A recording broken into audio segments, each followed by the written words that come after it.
अप्रैल 1979 में पटियाला के पंजाब यूनिवर्सिटी में एक सेमिनार चल रहा था। सेमिनार हॉल में अचानक से दो लोग आते हैं और मंच पर चढ़ जाते हैं और संविधान विरोधी नारे लगाने लगते हैं और फिर कुछ कागज आसमान में उछालते हैं और नारे लगाते हुए वो लोग वापस निकल जाते हैं। अगले दिन ट्रिब्यून अखबार में एक खबर छपती है कि सेमिनार हॉल में कुछ हंगामा हुआ है और उसके संपादक प्रेम भाटिया ने पहली बार किसी शब्द का प्रयोग किया था। उसका नाम था खालिस्तान। नमस्कार, अखबार रिपोर्टर में आपका स्वागत है। आज हम फिर एक नए मुद्दे पर बात करने के लिए आए हुए हैं। आज जो मुद्दा है वो है पंजाब में फैले हुए खालिस्तान आंदोलन के बारे में। लेकिन ये बात शुरू करें उससे पहले मैं आपसे गुजारिश है कि मेरे चैनल को थोड़ा सब्सक्राइब कर दीजिए, लाइक कर दीजिए और बेल आइकन को भी दबा दीजिए ताकि हमारा नोटिफिकेशन आपको मिलता रहे। तो चलिए शुरू करते हैं। कोई भी घटना अचानक नहीं घटती है, उसके पीछे एक बैकग्राउंड होता है। खालिस्तान आंदोलन भी अचानक नहीं हुआ था, इसके पीछे भी एक सुलगती हुई धीमी आंच थी और इसकी कहानी शुरू होती है जब भारत गुलाम था, आज़ाद नहीं था। पंजाब से बहुत सारे सिख परिवार विदेशों में काम के लिए जाते थे, कुछ शिक्षा के लिए जाते थे और वहाँ उन्हें डिस्क्रिमिनेट होना पड़ता था, उनके साथ भेदभाव होता था। और भेदभाव किस तरह की, आपको पगड़ी नहीं रखने हैं, आपको दाढ़ी नहीं रखने हैं, आपको इस तरह की कोई धार्मिक जो उनका अपना पोशाकें थी उस पर प्रतिबंध लगाने की बात होती थी। बार बार उन्हें डिस्क्रिमिनेट किया जाता था। तो ये लोग भारतीय उच्चायोग से संपर्क करते थे। जब भारतीय उच्चायोग से संपर्क करते थे तो ये भारत का जो उच्चायोग था वो उसे नज़रअंदाज कर देता था और बोलता था कि आप स्थानीय प्रशासन से बात कीजिए। आज़ादी के बाद भी यही सिलसिला चलता रहा। धीरे धीरे सिखों के जो विदेशों में बैठे हुए थे उनके मन में ये बात बैठने लगी कि हमारी बात कोई सुन नहीं रहा है और हमें एक अलग राज्य होना ही चाहिए।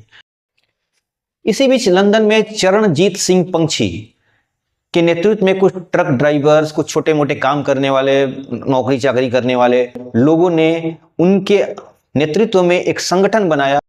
उसका नाम था सिख होम रूल। ये आंदोलन चलता रहा। फिर बाद में 1971 यानी भारत और पाकिस्तान के युद्ध के ठीक पहले पंजाब विधानसभा के एक अध्यक्ष थे, उनका नाम था जगजीत सिंह चौहान। वे बाद में पंजाब के वित्त मंत्री भी रहे और वे लंदन चले गए। लंदन में जाकर वे होम रूल की सदस्यता हासिल की और फिर उसका नाम बदलकर वो खालिस्तान आंदोलन कर देते हैं और फिर बाद में उसके अध्यक्ष भी बन जाते हैं। समय गुजरता है, आंदोलन चलते रहता है। फिर पाकिस्तान के आहिया खान ने उन्हें निमंत्रण देने के लिए पाकिस्तान बुलाते हैं। वो पाकिस्तान आते हैं और फिर वहाँ उनका भव्य स्वागत होता है। उन्हें सिख नेता और पंजाब के एक नेता के रूप में प्रचार किया जाता है और उनको पाकिस्तान के गुरुद्वारों में रखे हुए कुछ दुर्लभ दस्तावेज सौंपी जाती है और वो लेकर वो लंदन चले जाते हैं और अपने आप को सिखों का नेता घोषित कर देते हैं। इसी बीच पूर्वी पाकिस्तान में कुछ आंदोलन शुरू हो जाता है।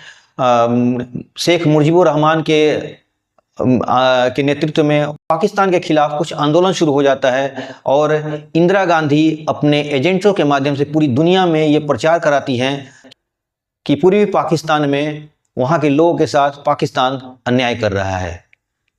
पाकिस्तान ने भी इसी फार्मूला को इस्तेमाल करते हुए उसने भी ये दुनिया में प्रचार करना शुरू कर दिया कि सिखों के साथ जो भारत में और विदेशों में रहते हैं उनके मानवाधिकार को हनन हो रहा है और उनको भारत सरकार नज़रअंदाज कर रही है।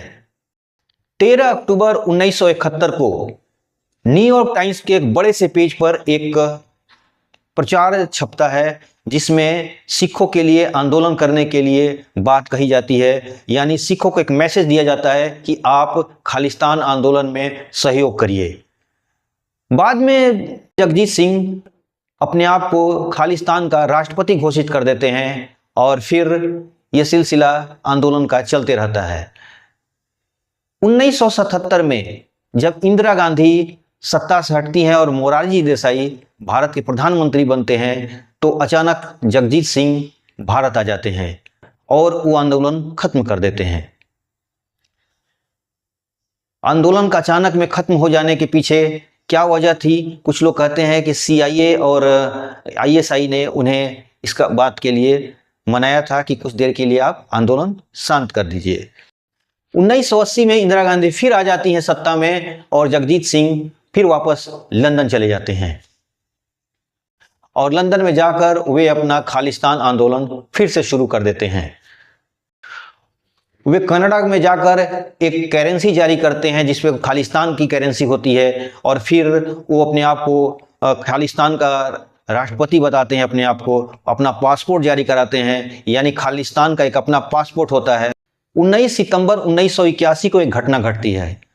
घटना में एक जहाज को अपहरण करके लाहौर लाया जाता है जिसमें भारत के लोग सवार थे।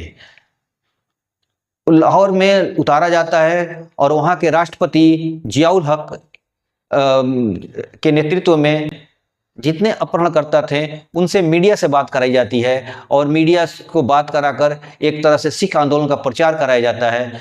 बाद में नागरिकों को और जहाज को छोड़ दिया जाता है। उन अपहरणकर्ताओं को ननकाना साहब में आश्रय दिया जाता है। भारत जब उनसे मांग करता है कि उन्हें सौंप दिया जाए तो जियाउल हक इनकार कर देते हैं और कहते हैं कि उन्हें पाकिस्तान में ही मुकदमा चलाया जाएगा। पाकिस्तान में उनके खिलाफ मुकदमा चलता है, लेकिन उन्हें जेल में न डालने के बदले उन्हें ननकाना साहब में ही रखा जाता है। अब ये सिलसिला लगातार शुरू हो जाता है, एक के बाद एक 3 जहाज अपहरण होते हैं और यही सिलसिला होता है। मीडिया से बात कराया जाता था और फिर मीडिया से बात कराने के बाद खालिस्तान और पंजाब के खिलाफ एक प्रचार किया जाता है कि सिखों के साथ अन्याय हो रहा है। इस तरह की सिलसिला शुरू हो जाता है। फिर 5वीं जहाज एक बार फिर अपहरण होता है। 24 सितंबर 1984 को फिर एक जहाज अपहरण होता है और अपहरण करके उसे लाहौर लाया जाता है, लेकिन पाकिस्तान की अब पहले वाली स्थिति नहीं थी। वो अंतर्राष्ट्रीय दबाव था उसके ऊपर कि कहीं ना कहीं पाकिस्तान का इन सारे अपहरणों में जहाज के जो हाईजैक हुए हैं उसमें पाकिस्तान का हाथ है।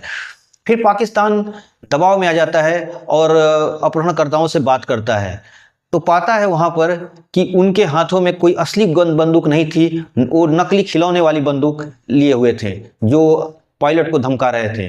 बाद में उन्हें वो खिलौने वाले बंदूक लेकर फिर एक असली बंदूक दी जाती है और फिर उन्हें दुबई भेज दिया जाता है। जहाज में दुबई के जो अधिकारी होते हैं वो अपहरणकर्ताओं को अपने विश्वास में लेते हैं कि उन्हें भारत को नहीं सौंपा जाएगा। ये खबर सुन के भारत के बहुत सारे ऑफिशियल्स दुबई पहुंचते हैं, लेकिन दुबई सरकार उनसे कोई सहयोग नहीं करती है। फिर बाद में रोमेश भंडारी, जिनका वहाँ के राज परिवार से बहुत अच्छा संबंध था, उनके पास जाते हैं और एक तरह से माहौल बनाते हैं। फिर एक जहाज को चार्टर्ड किया जाता है जो जहाज पश्चिमी देशों का था। उन्हें दुबई लाया जाता है और अपहरणकर्ताओं से बोला जाता है कि आपको हम लोग अमेरिका भेज रहे हैं, आपको इंडिया नहीं भेज रहे हैं। लेकिन जब अपहरणकर्ता जहाज में घुसते हैं तो उन्हें पता चलता है कि हमारे साथ धोखा हुआ है। इसमें सारे जितने ऑफिशियल्स लोग हैं, जितने वो सारे भारत के लोग हैं, और इस तरह उनको लग गया कि अब आंदोलन में हाईजैकिंग वाला काम नहीं चलेगा। और फिर वो लोग अपने लड़ाकों को पंजाब में खून खराबा कराने के लिए भेज देते हैं और पंजाब में जगह जगह बम फटने लगते हैं, जगह जगह गोलियां चलने लगती हैं, लोग मारे जाते हैं, खून खराबा होने लगता है और पूरे के पूरे पंजाब जलने लगता है।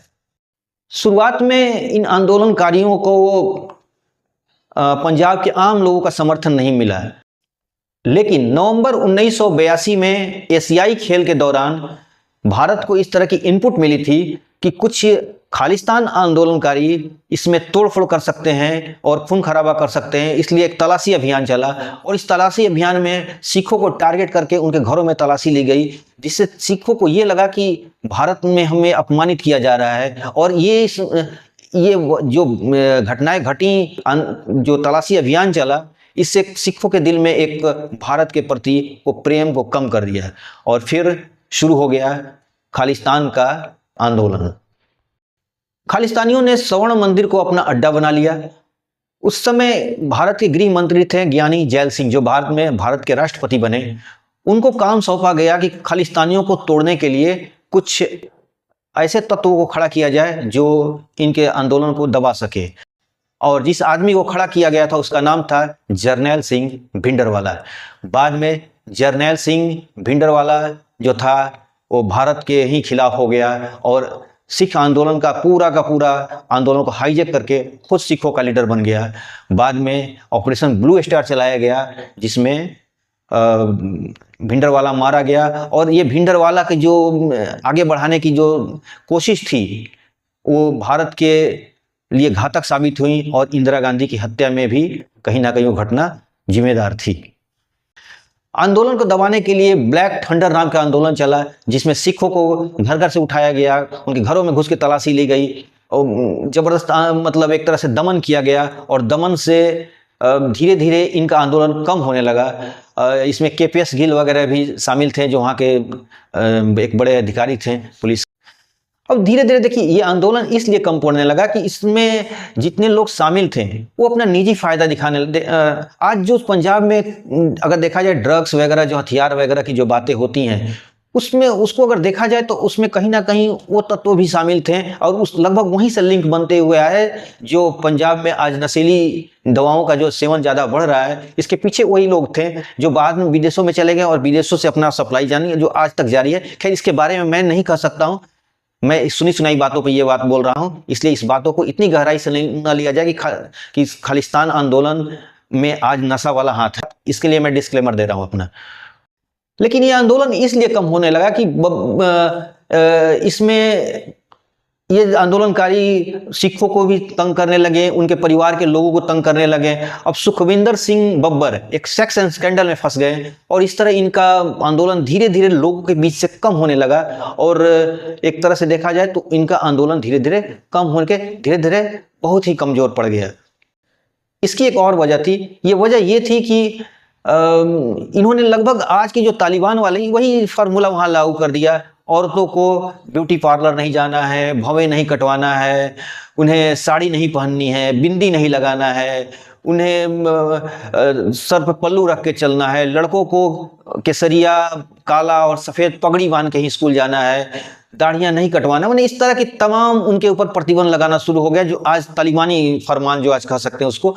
तो इसलिए लोगों के बीच में ये आंदोलन कमजोर पड़ने लगा है क्योंकि लोग इससे इफेक्टेड होने लगे, लोग इनके दबाव में आने लगे और ये एक तरह से ब्लैकमेल शुरू कर दिए। लोगों को ब्लैकमेल करते थे, उनके घरों में जबरदस्ती जाते थे, उनसे उगाही करते थे, पैसे लेते थे, आंदोलन के लिए मतलब उनसे वसूली करते थे। इसलिए लोगों के बीच में ये आंदोलन धीरे धीरे कमजोर पड़ने लगा।